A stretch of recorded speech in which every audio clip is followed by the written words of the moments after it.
సింహరాశి వారికి జనవరి నెలలో ఏ గ్రహాలు అనుకూలం ఏవి ప్రతికూలం అనేటువంటి విషయానికి వస్తే ఈ మాసాంతంలో నిజంగా అంటే 15వ తారీఖు దాటిన తర్వాత సింహరాశి పరిస్థితి చాలా బాగుంది. ఎందుకంటే మరి కుజస్తంభంలో వ్యయస్థానంలో కుజుడు ఉన్నటువంటి దోషం బలీయంగా కనబడుతూ ఉన్నప్పుడు 22వ తారీఖున కుజుడు మరలా వెనక్కి వెళ్ళిపోతారు కాబట్టి లాభస్థాన స్థితి ఫలితాన్ని ఇస్తారు. దాంతోపాటుగా షష్ఠ రవి యోగ్యమైనటువంటి ఫలితాలను ఇస్తారు.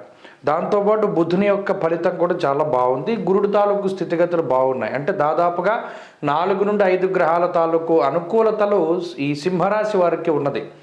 అందువల్ల ఏంటి ముఖ్యంగా 15వ తారీఖు దాటిన తర్వాత అంటే సంక్రాంతి దగ్గర నుండి ఈ రాశి వారికి యోగం నడుస్తుంది. ఆ 15 రోజులు కూడా వీరు అనుకున్నటువంటివన్నీ కూడా చాలా సజావుగా పూర్తి చేయగలుగుతారు. అన్నీ కూడా చాలా పరిస్థితులు చాలా బాగున్నాయి. వృత్తి ఉద్యోగాల్లో కానీ లేదా కుటుంబ పరిస్థితులు కానీ ఇక్కడ ప్రధానంగా విదేశీయానానికి సంబంధించినటువంటి విషయాలను ప్రస్తావించుకోవాలి. ఎవరైనా ఇక్కడి నుండి వేరే దేశానికి వెళ్ళాలి లేదా వేరే దేశం నుండి ఇక్కడికి రావాలి అనే ప్రయత్నాలు చేస్తూ ఉన్నారో ఆ ప్రయత్నాలన్నీ కూడా చాలా ఫలించడానికి అవకాశం ఉంటుంది.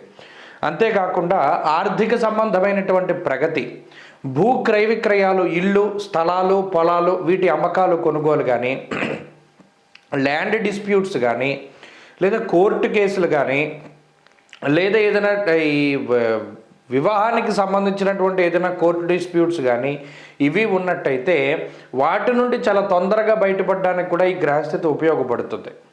అలాగే తోబుట్టువులతో ఉండేటువంటి సఖ్యత పెరుగుతుంది.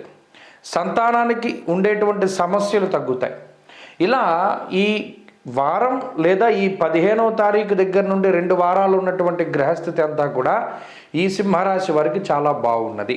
కాబట్టి గుర్తుపెట్టుకోవాల్సింది ఏంటంటే సంక్రాంతి వరకు ఉండేటువంటి స్థితిగతులు కొంత ప్రతికూలంగా ఉన్నాయి. కాబట్టి అంటే పంచమంలో రవి అది కూడా పెద్ద ప్రతికూలం కాదు.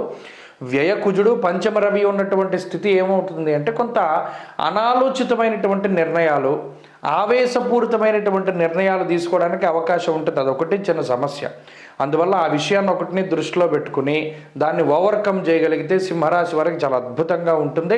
ప్రత్యేకించి జనవరి నెల చాలా పాజిటివ్గా స్టార్ట్ అవుతుంది, ఆనందదాయకంగా ఉంటుంది, ఆర్థిక లాభం ఉంటుంది, కుటుంబ శ్రేయస్సు కనబడుతోంది, ఉద్యోగ వ్యాపారాభివృద్ధి కనబడుతోంది. సర్వత్రా కూడా సింహరాశి వారికి ఈ జనవరి నెల చాలా అద్భుతమైనటువంటి ఫలితాలే ఉన్నాయి.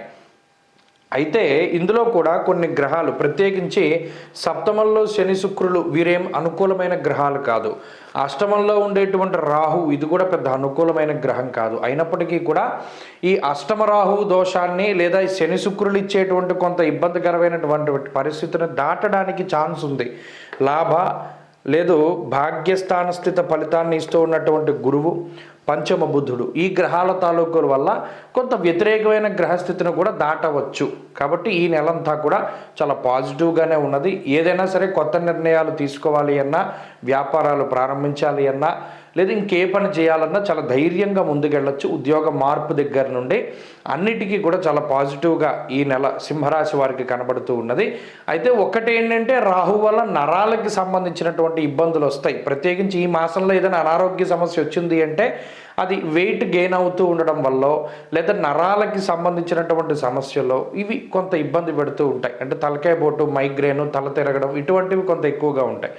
ఒక్క విషయం పట్ల జాగ్రత్తగా ఉండాలి. మిగతావన్నీ చాలా అద్భుతంగా ఉన్నాయి. మరింత అనుకూలమైన ఫలితాల కోసం రాహువుని ఆరాధన చేయాలి. ప్రతి ఆదివారం నాడు రాహుకాల సమయంలో దీపాన్ని పెడుతూ ప్రతినిత్యము కూడా సుబ్రహ్మణ్యారాధన చేస్తూ ఉంటే చాలా మంచి ఫలితాలు పొందగలుగుతారు. స్వస్తి.